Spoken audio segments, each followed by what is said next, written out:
Bueno, queremos decirle primeramente gracias a Dios que nos permite llegar a sus hogares a través de la pantalla de Canal 21.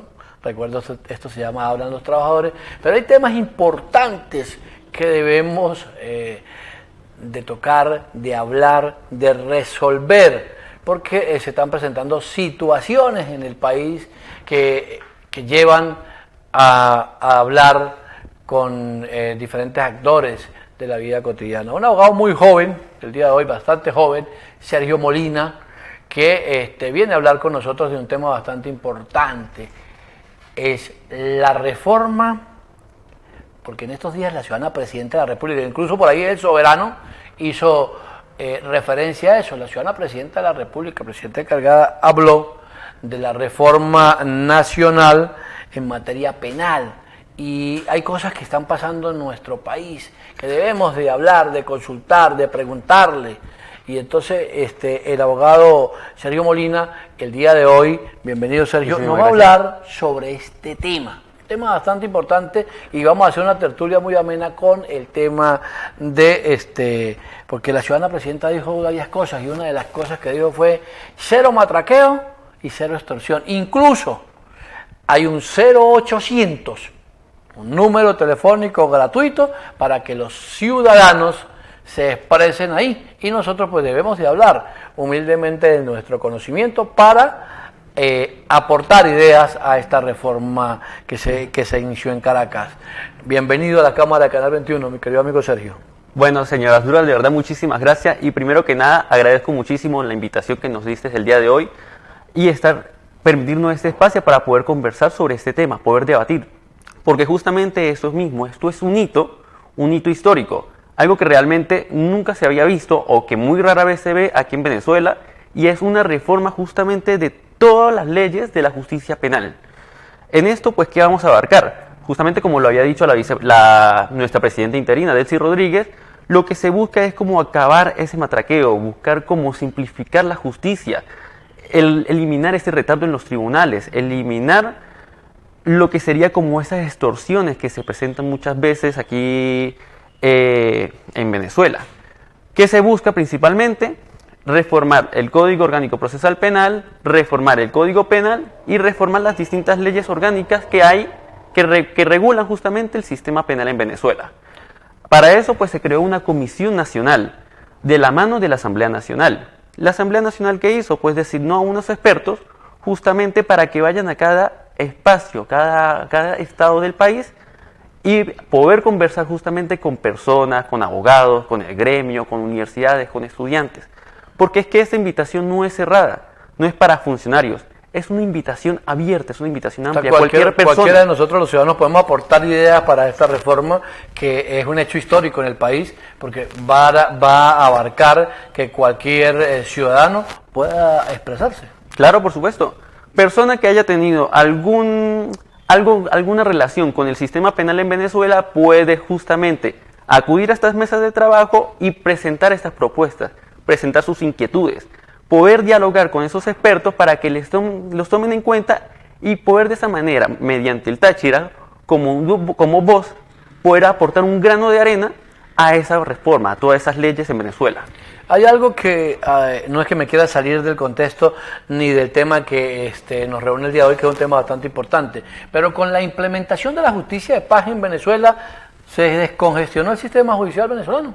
Hasta los momentos, realmente, los jueces de paz realmente tienen unas funciones específicas. Los jueces de paz solamente son para tratar asuntos relacionados a las comunidades, asuntos que realmente van más relacionados a problemas entre vecinos, problemas en la comunidad, pero relacionado a asuntos más legales, con mayor, es más fuerza económica. Los jueces de paz no tienen esa competencia para poderlos resolver. Pero en materia de justicia de paz es un método alternativo de solución de conflictos. Claro. Resulta que a los tribunales ordinarios llegan situaciones que las puede resolver la justicia de paz y que no tienen que llevar a la justicia ordinaria. Yo estoy hablando de repente el caso de una violencia de un vecino contra otro, el caso de que se le robaron la gallina al vecino porque se le metieron por el solar, ese tipo de cosas que son pequeñas, pero que en materia penal congestionan el sistema judicial y que esto venía a resolverlo la justicia de paz como método alternativo de solución de conflictos. ¿Eso está ocurriendo? Actualmente realmente lo que se busca, bueno, los jueces de paz realmente pues tienen esa función, es mediar, conciliar y resolver asuntos. Sí, pero es un juez de la justicia. Es un juez realmente que tiene sus facultades. Tiene la facultad como un juez para poder emitir su propia decisión. Por supuesto. Pueden justamente a problemas en las comunidades, pueden acudir las personas a los jueces de paz. Actualmente pues realmente no manejo estadística de qué tantos conflictos han resolvido los jueces de paz. Eso justamente lo podrían publicar, eso sería como una iniciativa. Debería de que los jueces de paz publicar la acción que están haciendo en la comunidad, pero yo que indago este tema he visto que la justicia de paz en este momento en nuestro estado ha sido letra muerta, es decir, sigue congestionado el sistema de justicia venezolano porque las funciones de la justicia de paz no se han aplicado como debe ser, o sea, están en deuda con los ciudadanos porque no han hecho las cosas, no es que bien, no han hecho las cosas como tienen que hacerlo, porque vuelvo y le repito, un juez de paz tiene la misma facultad que un juez de la República. Para poder conciliar, negociar y evitar como que esos asuntos vayan a la fiscalía, que vayan a una sede policial, de una vez emite su decisión y se resuelve el problema. Ya si nuevamente vuelve a reincidir, ya eso sí se puede acudir a los tribunales ordinarios. Pero es que justamente es eso, o sea, los jueces de paz deberían de tener como una publicidad, tener un marketing. Muy pocas personas realmente desconocen quiénes son sus jueces de paz en sus comunidades. Entonces, cuando se presentan los asuntos, cuando se presentan los problemas, no piensan en voy a acudir al juez de paz.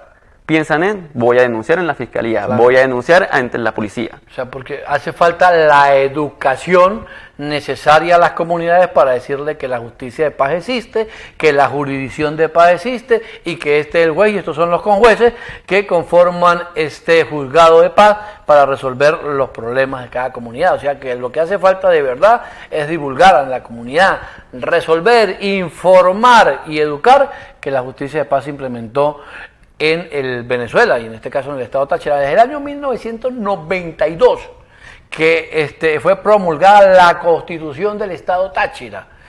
En la disposición transitoria 9ª establece la eliminación de las prefecturas y la implementación de la justicia de paz en nuestro estado desde 1992. Es decir, están en mora todavía porque independientemente que se hizo una elección, que existen jurisdicciones de paz, en este momento los jueces de paz no están cumpliendo con las funciones establecidas en la Constitución del estado Táchira. Vuelvo y le repito, Constitución promulgada en el año 1992.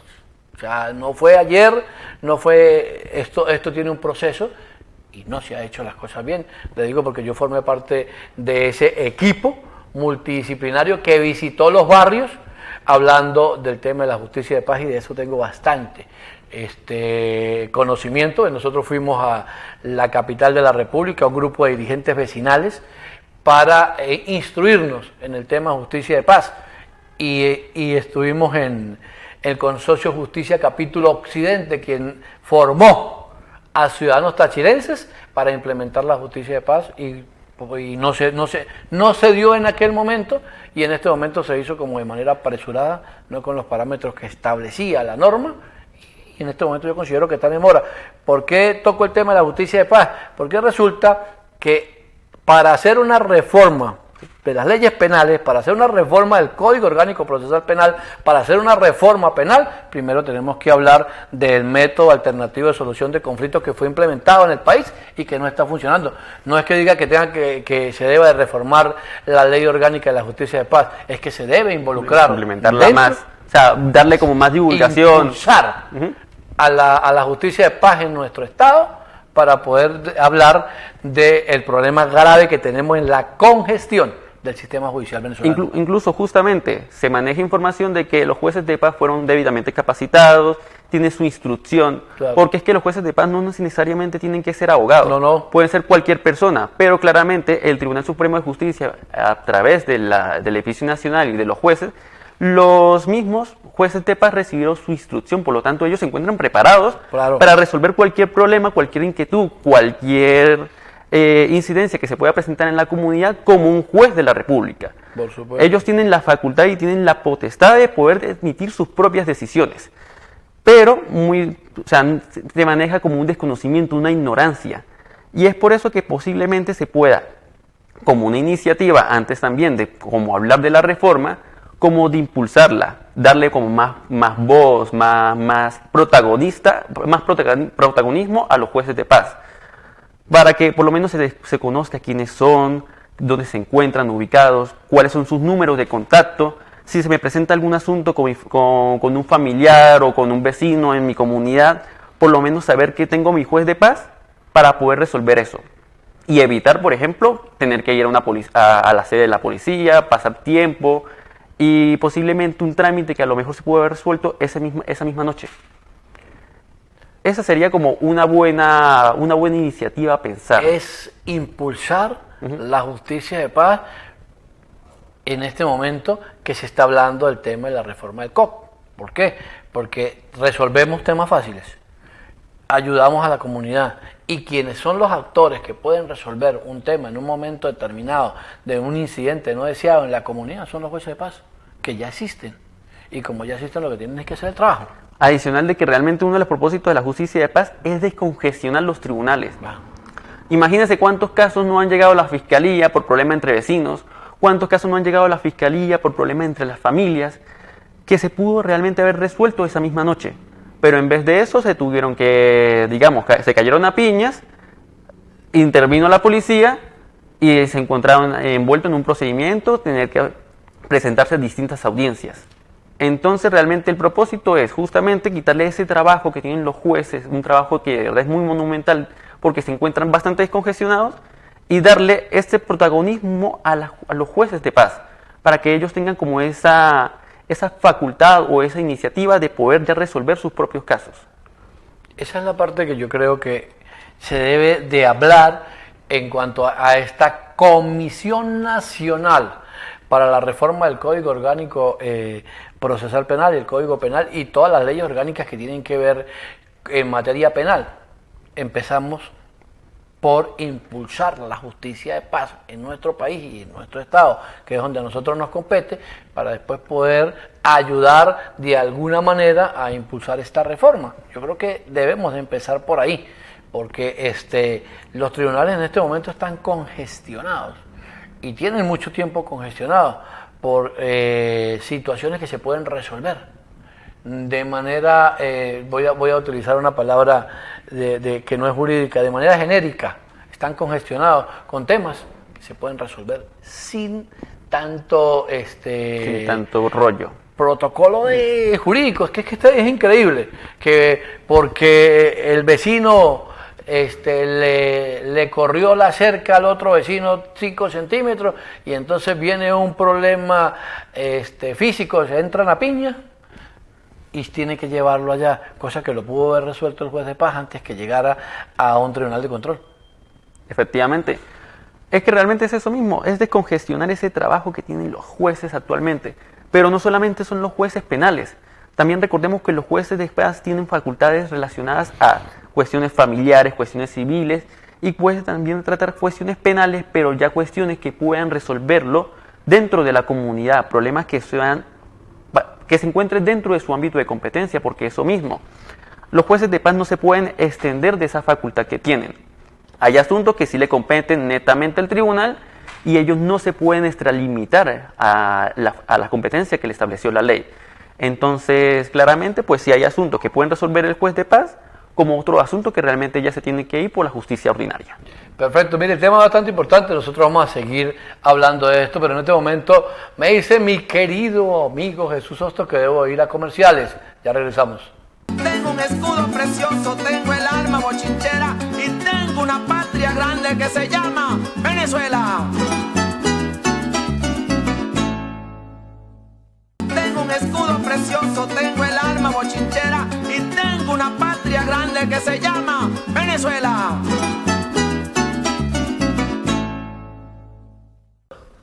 Bueno, muchísimas gracias por continuar con nosotros.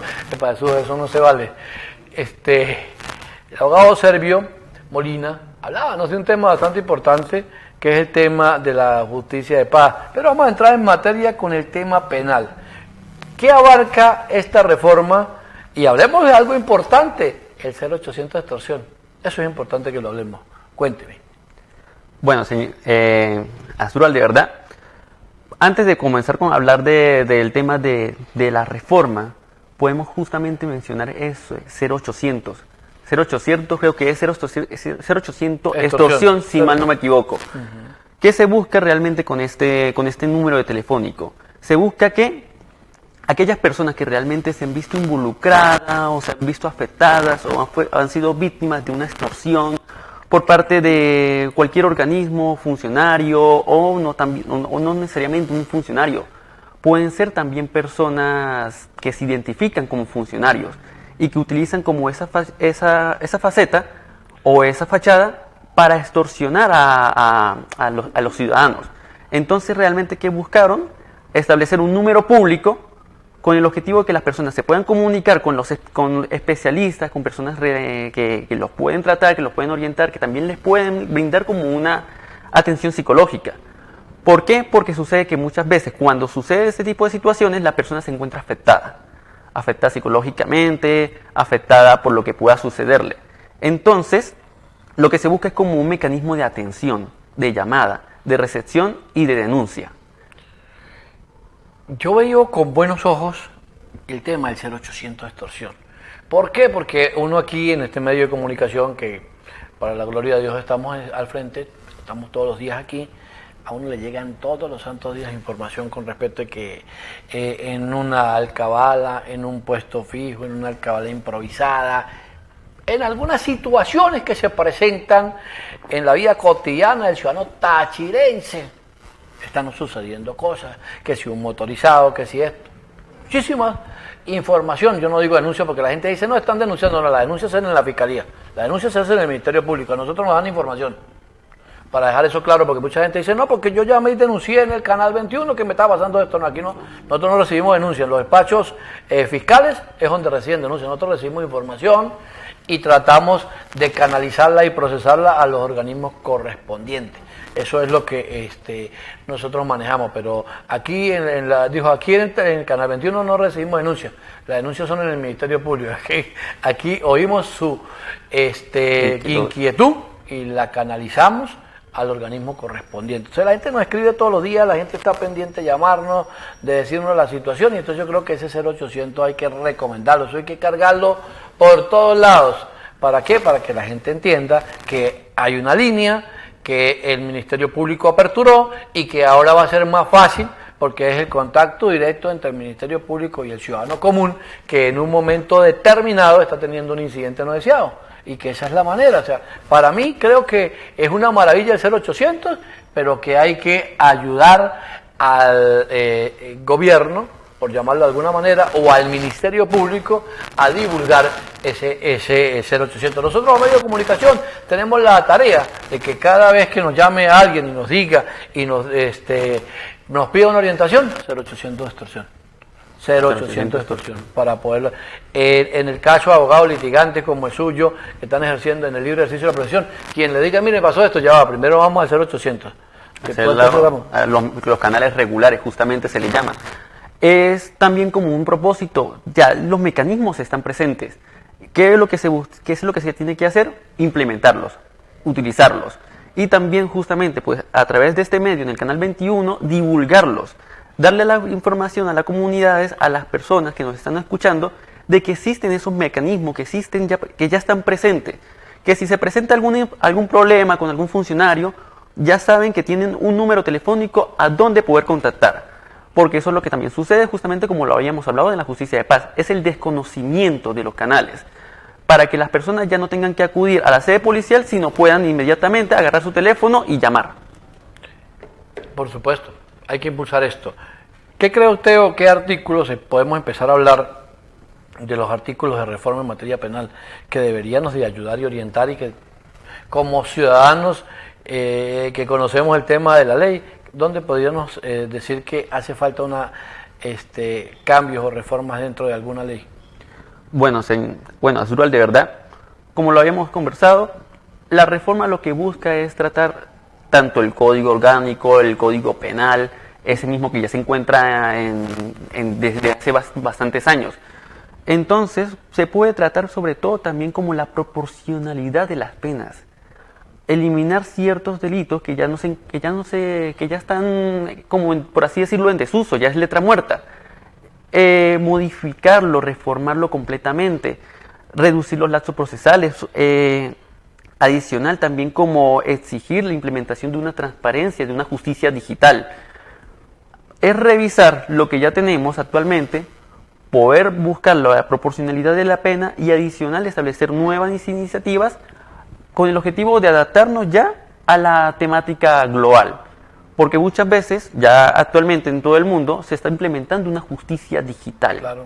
Una justicia de manera que usted pueda ir inmediatamente mediante su navegador, poder consultar qué pasó con ese caso, pero claramente eso tiene que ser depurado. El mismo sistema tiene que establecer cómo va a ser, o sea, qué información es la que va a depurar, cuál es la cuestión que tiene que publicar y qué es lo que sí pueden revisar las partes litigantes, la parte que se encuentran involucradas en el caso. De manera que haya una transparencia, que ya el sistema, que la justicia penal sea transparente para todo el público, que ya no simplemente sea un secreto que se mantiene justamente a las puertas del tribunal, sino que ya todo el mundo pueda, mediante un sistema, un portal, digamos un portal web, poder identificar el caso que se encuentre dentro del tribunal. Eso sería una buena iniciativa que se podría conversar, tratar y pues cuando lleguen las mesas de trabajo aquí al Estado Táchira, podérselas plantear justamente a ellos, para que esa propuesta sea escuchada desde el Táchira.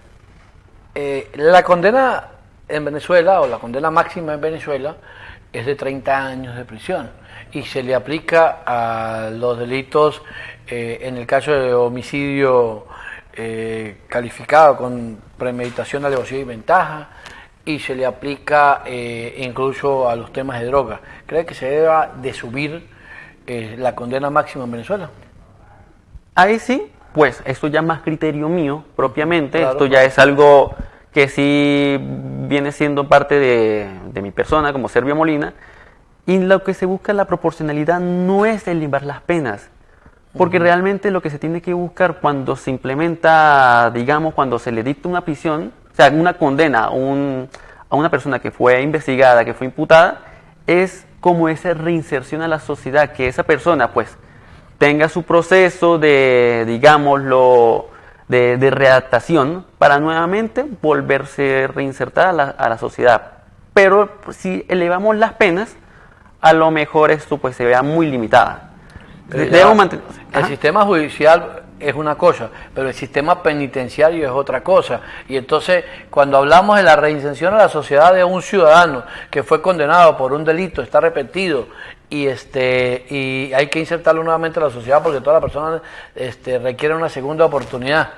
Yo le voy a hacer una pregunta clara con esto.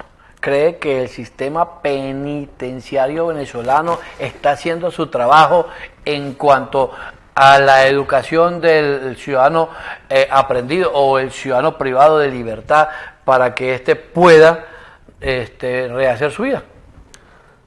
Hay iniciativas que manejan distintas penitenciarias con el objetivo de que realmente las personas pues tengan como un proceso de, digámoslo, de readaptación. Pero eso se tiene que aplicar sobre todo para todas las penitenciarías. Ya se podría buscar como otras iniciativas, otras propuestas, porque justamente también como el tema penitenciario viene parte de la reforma. Okay. O sea, se podría tratar justamente en el tema de la reforma de la justicia penal, el tema penitenciario. Claro, porque es una ley orgánica. Claro. Pero entonces se puede pensar... Mire ese señor que está, ¿usted lo conoce al señor? Me está diciendo que se nos acabó este cemento. Vamos a ir a comerciales y ya regresamos. Tengo un escudo precioso, tengo el arma bochinchera y tengo una patria grande que se llama Venezuela. Tengo un escudo precioso, tengo el arma bochinchera y tengo una patria grande que se llama Venezuela. Bueno, y recibimos algunos mensajes de texto, la gente escribe, la gente nos dice, orienta con algunos temas. Estamos hablando de este tema de la reforma penal y las leyes orgánicas y tocarnos el tema penitenciario, porque bueno, una cosa se tiene que reformar y es la atención al ciudadano privado de libertad. independientemente, porque aquí la gente habla bastante complicado con esto. No, es que los presos no tienen derecho. Ya va, un momentico. No. Un momentico. Los ciudadanos privados de libertad, independientemente de que están cumpliendo una condena, tienen derechos. Son seres humanos. Y el derecho fundamental a la alimentación, el derecho fundamental a la vida, el derecho al libre proceso. O sea, no es porque esté preso no tiene derecho, por supuesto que tiene derecho. Y habemos ciudadanos, y me noto en mi caso, que formamos parte de ONG que defienden los derechos de los ciudadanos privados de libertad. Y nosotros defendemos los derechos de los ciudadanos porque creemos que tenemos que ayudar con ellos. Entonces, cree que en esta reforma debe de haber un articulado de la ley penitenciaria. Por supuesto.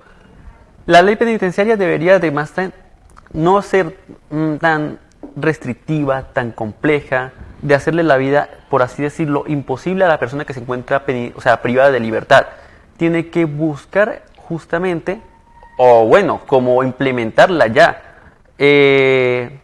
medidas para que la persona pues se vaya reintegrando, opciones de trabajo dentro de la penitenciaría, para que justamente el privado de libertad pues justamente al momento de que salga ya sea una persona diferente, ya sea una persona que cambió completamente, que el sistema lo cambió, que el sistema lo transformó, que ya se encuentra como, ya tuvo como ese arrepentimiento, por así decirlo.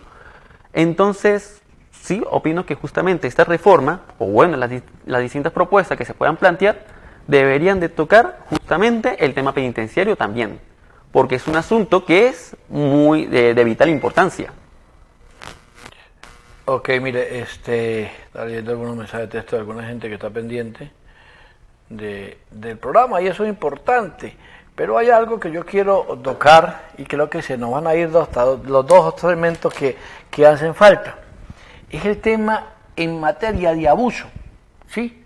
En materia de menores de edad, el tema de abuso sexual, porque es que resulta que hay casos que nos llaman poderosamente la atención. Y yo voy a hablar de algunas cosas que de repente, en casos hipotéticos, una pareja se separa el papá de la mamá, se separó papá y mamá, queda un niño, bien sea niño o niña, de ese matrimonio disfuncional, de esa familia separada, y entonces empieza un proceso de manipulación por parte de la progenitora o de la fémina, y no le deja llevar el niño, si es niña peor, pero no le deja llevar los niños, no le deja, y entonces, ¿cómo me zafo yo del papá del niño? Y le monta un falso positivo, porque lo vemos en el tribunal todo el tiempo, son cosas que suceden, que de repente la mamá inventó que el papá tocó de manera indebida a la niña o de manera indebida al niño, entonces se inventa algo, lo lleva ante el tribunal con mucho respeto. Hay jueces que no tienen, fiscales y jueces que no ven el caso, se alarman por la seguridad que uno de los progenitores le dice y apertura una investigación penal y termina una persona inocente presa por la manipulación del sistema de justicia, porque hay personas que son malintencionadas, que hacen cosas que no deben, que inventan cosas que no deben, que utilizan a los niños para este tipo de cosas. Eso sucede, ¿no? No estoy acusando a nadie en particular, pero es un caso hipotético que está sucediendo y que lo vemos cada día en los tribunales de violencia y en los tribunales menores, donde termina un padre preso sin haber hecho nada por una simulación de un hecho punible y que hasta salen condenados. Y entonces yo creo que aquí tenemos que hablar de ese tema. Es una oportunidad justamente para poder tocar ese aspecto, porque justamente eso es una ley orgánica que está regulando el sistema penal y que se pueden levantar propuestas, se pueden mencionar justamente cuáles han sido como esos obstáculos que ha tenido esa ley, la ley de violencia contra la mujer, para comentarle que justamente lo tomen en cuenta. Porque es que sí, ¿cuántas personas no se encuentran actualmente privadas de libertad, se encuentran privadas en un centro de detención por justamente un falso positivo? Y actualmente están esperando, digamos, que se aperture el juicio, que se demuestre que efectivamente él no abusó sexualmente, no la tocó, no cometió actos lascivos. con el niño o con la niña, en dado caso. Y eso siempre fue como una manipulación por parte del otro progenitor. Entonces, sí, se tiene que reformar, cambiarlo, modificarlo, ya buscar como, o sea, limitar ese carácter tan amplio que tiene la ley. Porque es que abuso sexual sin penetración, y entonces la mamá, yo no voy a defender a los violadores, creo que es un delito abominable, que tiene que ser condenado, que no puede, que nosotros, o sea, antiético defender a un violador. Yo no formo parte de eso, de que defender a una persona de esa. ¿Por qué? Porque es una persona que está enferma, que comete este tipo de delitos, pero hay casos de invento. La mamá se separó del padrastro porque no era el papá, y entonces dijo que el papá pasó y que tocó de manera indebida a la hija, y resulta de que es abuso sexual sin penetración, y termina pagando entre 8 y 16 años encerrando a un inocente que lo va a amargar, que lo va a crear con un odio, que va a salir de odiando a todo el mundo porque fue condenado injustamente por un delito que no cometió. Incluso realmente no muchas veces sucede que sea por una separación, sino también como un acto de venganza. Digamos como que sí, le montó cacho, algo así. Entonces lo que quiere como un acto de venganza es denunciarlo ante la fiscalía para que lo metan preso. Pero ahora resulta ser de que lo meten preso, y el que está pagando realmente por esa mentira o por esa manipulación es la persona que se encuentra privada de libertad, es el esposo en este caso. Claramente pues uno no defiende a un violador. Eso es completamente... eso es antiético. Eso es antiético. Para mí realmente sí es una persona que debería estar privada de libertad. Pero nosotros estamos tocando justamente esos casos en concreto de personas que realmente son inocentes, que se han visto, que han sido víctimas propiamente del sistema y de las leyes, porque las implementaron de una manera tan restrictiva, tan deshumanizada, que terminan perjudicando a un inocente, cuando realmente pudieron haber indagado un poco más antes de haber dictado una medida privativa, antes de realmente imputar a la persona. O sea, se debe de realizar una investigación. Para eso la ley debería de limitarla. O sea, está el Ministerio Público y están los auxiliares de investigación, que en este caso los organismos de seguridad. Pero el tema psicológico ante la persona que coloca la denuncia es que el funcionario, o debe de haber un equipo multidisciplinario que de verdad haga un trabajo arduo en la persona que está colocando la denuncia, para poder verificar si está bien psicológicamente, si está haciendo las cosas bien, si viene producto de una separación, si viene, o sea, todo ese tipo de cosas. ¿Por qué? Porque ¿qué nos da indicio de que pudiera ser una mentira lo que está diciendo la denunciante? Eso, la persona le fue infiel, es un proceso de separación, hay un hecho que familiarmente nos puede decir que hay una venganza, y entonces detrás de todo eso debe haber un equipo multidisciplinario que psicológicamente y profesionalmente le investigue a la denunciante. No es que llegó, se sentó en la oficina de atención a la víctima, dijo un montón de mentiras, yo como funcionario le creo, todo lo plasmo en un papel, agarro el computador y todo lo que me dicen lo plasmo y no investigo, entonces se lo paso al ciudadano fiscal, y el fiscal, a lo que ve la premura, lo que hace es que apertura, manda a detener al ciudadano, a prender al ciudadano, y terminamos con una persona estando privada de libertad, siendo inocente. Y no tanto eso, sino también podemos hablar y como plantear como una propuesta esa responsabilidad penal también que se le puede atribuir a esa persona que utiliza la ley como un mecanismo para justamente vengarse. Entonces sí, efectivamente se demostró, digamos, en el transcurso de la investigación de que fue simulación, de que fue una simulación, de que él mintió, de que manipuló el sistema. Entonces ya el sistema debería de castigarla, debería de atribuirle su responsabilidad por haber hecho, o sea, digámoslo de una manera, por haber perjudicado a una persona inocente, injustamente, por una mentira.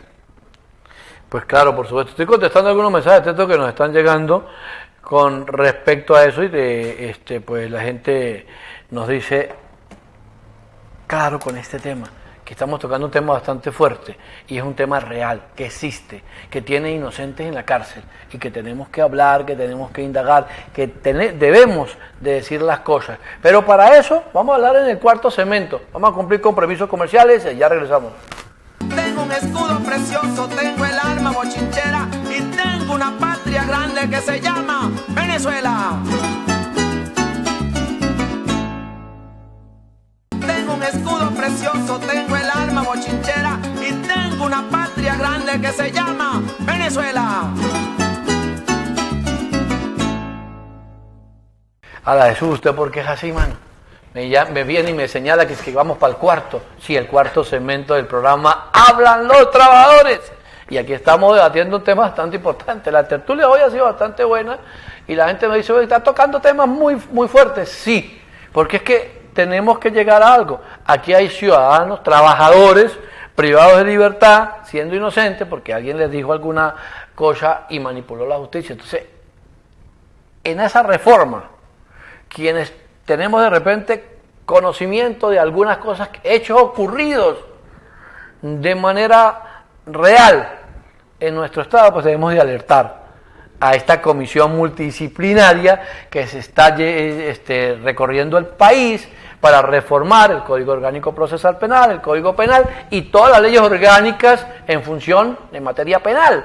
¿Por qué? Porque hay cosas que hemos visto, que hemos vivido a través de un familiar, nosotros que vamos a los tribunales la vemos todos los días, y entonces hay que ayudar. Y no digo que el trabajo de los jueces sea malo, no digo que el trabajo de los fiscales sea malo, no, excelente trabajo que hacen, pero que de repente hay personas que inventan, manipulan y terminan encerrando a un ciudadano inocente por un poco de años, por un montón de años en una cárcel siendo inocente. Entonces ese tipo de cosas hay que hablar. Aquí creo tema que se pueda reformar o que se pueda ayudar para la reforma en materia penal de estas leyes. Bueno, en el trabajo que estamos realizando el doctor Ernesto y mi persona, tenemos distintas propuestas que las estamos elaborando justamente con el objetivo de que cuando lleguen a esa mesa de trabajo aquí en el estado Táchira, poder justamente anunciarlas, presentárselas a ellos para que sean tomadas en cuenta.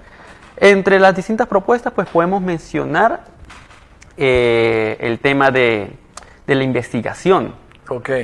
Esa investigación que se realiza a puerta cerrada, a espaldas de la persona que esté siendo investigada, y que la realizan en perjuicio con el objetivo de que, claro, utilizan el secreto o utilizan el respaldo de que son pruebas que se tienen que resguardar para poder imputar inmediatamente y dejar muy poco tiempo a la defensa para poder justamente para poder atacar ese acto conclusivo. Entonces, ¿qué se buscaría realmente como poder limitar ese tipo de cuestión? Otra cuestión también que se puede plantear en esta reforma sería utilizar ya los medios audiovisuales en la audiencia de presentación, en la audiencia preliminar, no solamente dejándola en la audiencia de juicio, sino tocándola también en las demás incidencias procesales que se puedan realizar dentro del tribunal.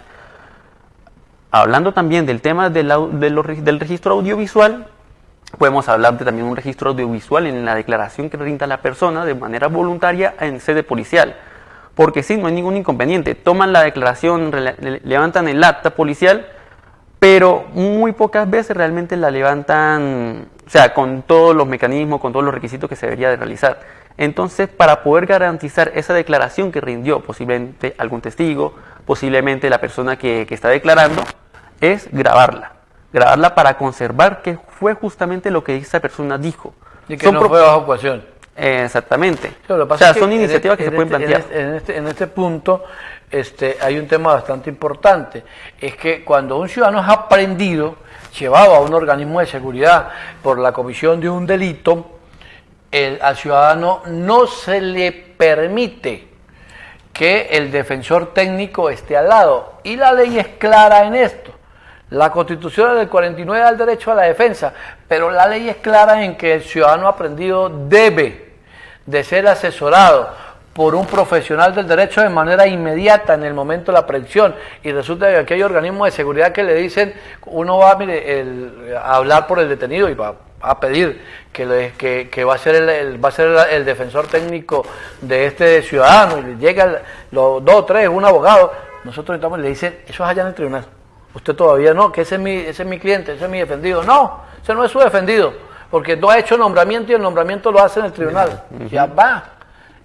La ley es clara, desde el momento de la aprehensión, levante en la acta policial, siendo las 18:00 horas, se presentó el ciudadano fulano de tal, abogado en ejercicio, el impreabogado número tal, quien viene en representación del ciudadano, papá, manifestando el ciudadano aprendido, que sí, que es el abogado. Ahí, en el acta policial, y está en la sede policial. Resulta que cuando usted llega allá le dicen no. Que esperan al tribunal. Tiene que esperar que iba al tribunal, entonces él está declarando en un acta policial bajo coacción, violando el artículo 49 de la Constitución, que es el derecho a la defensa, y después de todo ese tipo de cosas, agarra y sale una hoja preparada, donde le hacen firmar al ciudadano que se le respetaron los derechos, que en ningún momento se le violaron, que fue todo de manera voluntaria, y usted encerrado en una sede policial, donde no puede hablar con nadie, ¿qué hace? Firma. Y no tanto eso, firma también una declaración que a lo mejor no pudo haber dicho él. Claro. Entonces está firmando y colocando sus huellas dactilares y todo en algo que a lo mejor él no esté de acuerdo, pero con el objetivo de poder salir o con el objetivo ya de resolver esa situación, firman justamente. Entonces sí, es que justamente ese derecho a la asistencia no está solamente contemplado en la ley, está contemplado en la Constitución, en el derecho al debido proceso. Toda persona que ha sido aprendida o que está siendo que se encuentra inmerso en una investigación tiene derecho a una asistencia técnica, claro, o a un desde el momento de la aprehensión. Desde el momento de la aprehensión. O sea, se tiene que eliminar ese sumario de 48 horas que establece que la persona es privada de libertad, es aprehendida y se tiene que presentar en el tribunal. Y es justamente en el tribunal cuando ya puede su abogado representarlo, asistirlo y defenderlo. Pero la ley no dice eso, ¿no? La ley es clara, la ley dice que es el momento de la aprehensión. ¿Quiénes están infligiendo en este momento? El organismo de seguridad. Porque no es ni el Ministerio Público ni es el tribunal, es el organismo aprensor quien dice, no, yo no te recibo. Entonces, ¿qué es lo que hay que hacer en este caso? Que el organismo aprensor cumpla con lo que está establecido dentro el Código Orgánico del Procesal Penal. Es clarito. Bueno, es que realmente justamente, si vamos a otras leyes, otras legislaciones en nuestro derecho comparado, contemplan justamente el derecho a una llamada, derecho a poder llamar, y cuando la persona es aprendida en flagrancia, por lo menos que tenga su derecho a llamar a su abogado, y que su abogado se presente en la sede de la policía y que lo asista justamente. Desde ese momento ya debería de estarse garantizando ese derecho a la defensa, no desde el tribunal, no desde que presentan al detenido en el tribunal, sino desde el momento en el que es aprendido. Por supuesto que es una violación al artículo 49 de la Constitución, que da el derecho a la defensa. O sea, eso está claro. ¿Qué es lo que hay que hacer en esto? Que no hay que reformar nada, es que se cumpla. Que se cumpla. Que se cumpla, ahí en ese caso. ¿Qué otro artículo cree usted que se deba de discutir, o qué cree usted? Porque eso es muchas situaciones que se han presentado bajo la experiencia que uno ha vivido en un tribunal o que ha visto. ¿En qué podemos ayudar y impulsar? Uy, entre tanto tema, no acabamos hoy, pero otro tema realmente podemos abarcar muchísimo. Entre una de las cuestiones que también se puede tocar sería como esa responsabilidad hacia jueces y fiscales, una responsabilidad disciplinaria que ya sea como más concisa, porque claramente sucede que muchas veces se emiten decisiones que no están bien motivadas, por así decirlo. Entonces, por lo menos que existan distintos organismos para poder denunciar ese tipo de situaciones. Ok. Bueno, mire, Jesús dice que se acabó el cuarto. Vamos a cumplir compromisos comerciales. Tengo un escudo precioso, tengo el alma bochinchera y tengo una patria grande que se llama Venezuela. Tengo un escudo precioso, tengo el alma bochinchera y tengo una patria grande que se llama Venezuela. Qué bueno que usted continúa ahí. Excelente tema el día de hoy.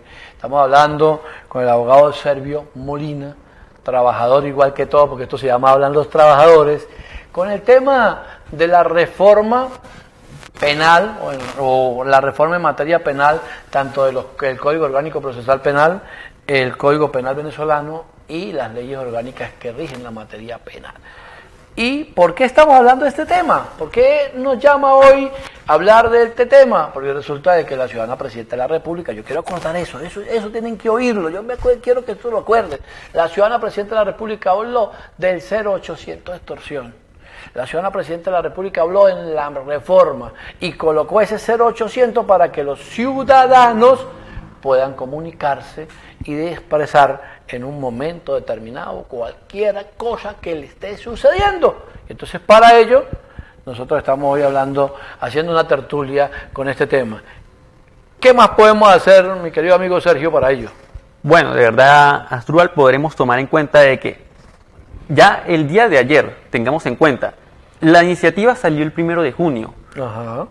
Recibió el apoyo de la Asamblea Nacional el martes. El día de ayer justamente ya se comenzaron a realizar las mesas de trabajo en Caracas, en Miranda y La Guaira. Quiere decir que tenemos que estar pendientes cuando ya anuncien cuándo van a venir aquí al Táchira en los próximos días para estar ya presentes justamente y poder presentar esas propuestas. Por eso les digo a la comunidad, abogados, el público en general, vayan realizando mediante un documento que quieren aportar realmente para esta reforma y poderlas presentar el día que ellos vengan aquí al estado Táchira.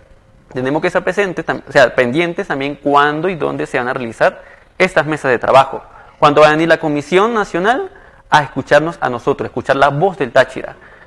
Y claro, tenemos que estar al tanto, elaborar nuestros documentos y presentar esas propuestas para que ellos pues tengan conciencia de que aquí nosotros estamos a la vanguardia. Tú sabes que cuando hablamos de que ya en el centro del país empezó la consulta, empezaron las mesas de trabajo y que tenemos que prepararnos es hablar con los líderes comunales, los líderes vecinales, los muchachos líderes estudiantiles en los liceos, en las escuelas, en todos lados debe de haber un vocero que se interese por hablar del tema de la reforma en materia penal del país, porque en cualquier familia ha habido un problema penal, existe el resolver un problema penal. Entonces aquí tenemos que educarnos todos, aquí tenemos que prepararnos todos, aquí hay que iniciar de verdad una campaña informativa a través de nosotros los medios de comunicación para que el ciudadano común que está en la casa, que no sabe lo que está pasando con el tema de la reforma penal, se interese por este caso y empecemos a hablar, a dialogar, a buscar qué se nos puede olvidar. Porque nosotros hoy hablamos de temas importantes en cuanto a la proporción de las penas, que aquí es donde está el meollo del asunto, la proporcionalidad de las penas. ¿Por qué? Porque resulta de que hay condenas, yo le voy a decir una palabra mía, leoninas, sí, porque un león se come todo, o sea, son penas leoninas, sin haber comprobado que efectivamente el ciudadano aprendido cometió el delito. Y entonces terminan refundidos en una cárcel por allá en el cuarto rincón, sí, siendo inocentes.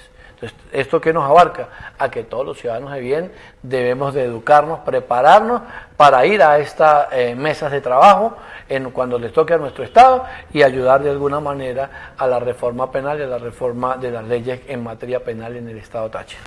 Sí. ¿Qué cree usted que nos hace falta? Bueno, doctor, una cosa importante también para que estas propuestas vayan encaminadas a cuál es el eje estratégico es revisar lo que dijo nuestro fiscal general, el doctor Larry. Sí, yo ya ni me acuerdo cómo es la vaina, ¿cómo que llama? Larry Daniel, creo que es el nombre de él. Él estableció como 5 ejes estratégicos que justamente van de la mano de lo que nosotros hemos estado conversando. Denuncias para eso. Por eso es que está el número del 0800 extorsión, para poder realizar ese tipo atender ese tipo de inquietudes, denuncias que se puedan presentar debido a retraso en los tribunales, a problemas en sede policial, en el Ministerio Público, hablar del debido proceso. Todo esto realmente Para elaborar esas propuestas que sean más encaminadas al objetivo de la comisión, deberíamos de realizar ese eje estratégico que estableció la Comisión Nacional, para que esas propuestas pues vayan de la mano con la iniciativa que tiene la Comisión Nacional. Que, digámoslo, sean tomadas más en consideración. A los ciudadanos tachirenses, por lo general, nos importa muchísimo estos temas porque vivimos en frontera y aquí es fácil que alguien denuncie a alguien con respecto al tema de la frontera. Y el tema ha sido bastante interesante. Yo he visto que la gente está tratando de ver en qué puede aportar. Y entonces yo creo que sí, que es importante, que tenemos que ir, que tenemos que hablar, que tenemos que estar pendientes de esta consulta, que tenemos que ayudar, el número de teléfono del doctor Servio, para que cualquier inquietud que alguien tenga allá en su casa se pueda comunicar con usted. ¿El teléfono suyo es 04 qué? Mi número de teléfono es 0414-971-3560. Servio Molina, me pueden ubicar. Yo estoy con gusto, no tengo ningún inconveniente con atender los casos que me puedan estar escribiendo. Yo siempre pues estoy atendiendo la mayor parte del tiempo, las 24 horas. Entonces ustedes me escriben y yo con gusto pues los puedo asesorar y los puedo realizar su defensa para que realmente garantizar sus derechos y sus intereses. Por supuesto, este es un tema importante. Aquí nosotros estamos pendientes de los trabajadores, de los ciudadanos tachirenses, porque todos somos trabajadores en este tema, que nos abarca cosas que nos llaman poderosamente la atención. Tenemos que participar, ayudar a esta reforma penal e impulsar a que el ciudadano no se quede más callado, porque hay cosas que suceden y que los ciudadanos temen, ese temor que hay tan fuerte de denunciar, de decir las cosas, de hablar. Tenemos que decirle a los ciudadanos. Miedos justamente a acudir a la policía. Miedo, es que es un miedo. Yo tengo realmente varios conocidos que no quieren denunciar casos que se le han presentado debido a que me puedan decir en la policía, que me puedan decir que cómo va a ser ese tiempo. A lo mejor me hagan perder el tiempo, me hagan decir que venga el día de mañana. Entonces realmente la gente se agota y ya desconfían de los cuerpos policiales, cuando es que realmente deberían de tener en cuenta de que esos son organismos para poder recepcionar sus denuncias. Pero sucede completamente lo contrario. Entonces también se debería como de elevar esa confianza hacia la policía, CICPC, para que ellos pues tengan en consideración de que pueden denunciar sin ningún inconveniente, porque realmente no los van a tratar, no los van a tratar mal. Yo pienso que sí, que el ciudadano debe de acudir a los organismos de seguridad, yo pienso que el ciudadano debe de ir al Ministerio Público, yo pienso que el ciudadano en este momento que tiene el instrumento del 0800 de extorsión debe de llamar, debe de informar, debe de orientarse, recibir algún tipo de orientación para ir a los casos específicos, para no dejarse más aquí eso que antes implementaban en el Estado, que hablaban del silencio. Creo que se acabó. Creo que la gente ya tiene que perder el miedo y salir a decir las cosas que están sucediendo y buscar la manera de resolver su situación y no dejarse amedrentar por nadie. Existe algo que es a nivel global que lo dice el empoderamiento. Claro. Aquí la comunidad, la sociedad ya debería de empoderar sus derechos, ya debería de garantizarse, ya no simplemente es como necesito un abogado para poder acudir a la sede policial, ya propiamente ellos con su autoridad decir, no, yo tengo derecho a que me tomen mi denuncia, a que me traten bien, a que no me vengan a jugar, a verme la cara, a jugarme una broma. Simplemente yo vengo porque esto es un tema serio y que quiero que realmente ustedes me tomen la denuncia y me recepcionen. Que en todos los organismos de seguridad existe algo que se llama atención a la víctima. Hay un departamento, una oficina, una sede que se llama atención a la víctima. Entonces, cuando una persona está siendo objeto de un hecho punible, tiene que ir a atención a la víctima, bien sea de la Fiscalía, del CICPC, de la Policía del Estado, de la Policía Nacional, de la Policía Municipal. En todo organismo existe un departamento que se llama atención a la víctima. Y ahí es donde hay que ir. Y decir las cosas como son, reales, buscar la manera, buscar asesoría, buscar quién le ayude con esto y dejar el silencio, porque hay que decir la verdad. Si en este momento el gobierno nacional, a través de impulsar este proceso de reforma penal, está colocando las herramientas o los instrumentos para que el ciudadano se ayude y se apoye de ahí, lo único que nos queda a nosotros como medio de comunicación, como abogados en el libre ejercicio de la profesión, es decir a la gente que confiemos en el sistema y que nos vayan a denunciar, a hablar, a decir y no se dejen amedrentar. Para eso están las herramientas, para eso están los mecanismos. Y es dejar ese miedo. Ya no es una cuestión de, no, ¿qué me va a suceder si yo voy para allá? Ya es justamente demostrar que ya no hay miedo al sistema, que ya utilizamos el sistema a nuestro favor.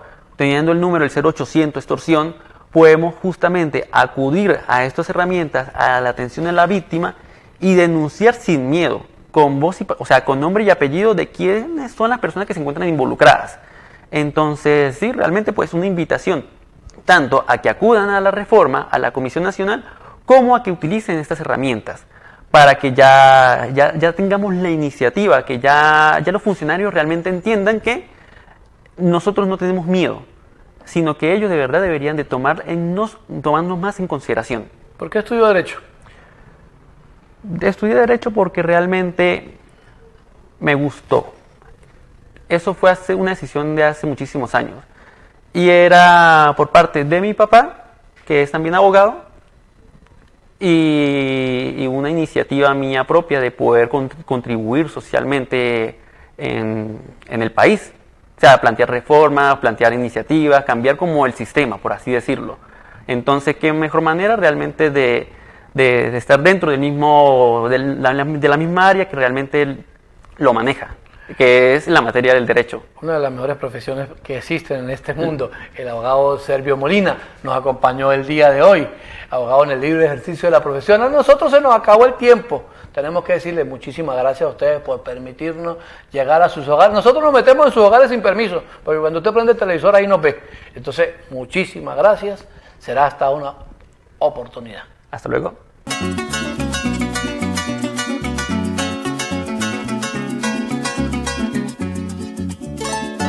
Sigo adorando a mi tierra, tengo un himno nacional, muy nacional, tengo una linda bandera, tengo un escudo precioso, tengo el alma bochinchera y tengo una patria grande que se llama Venezuela.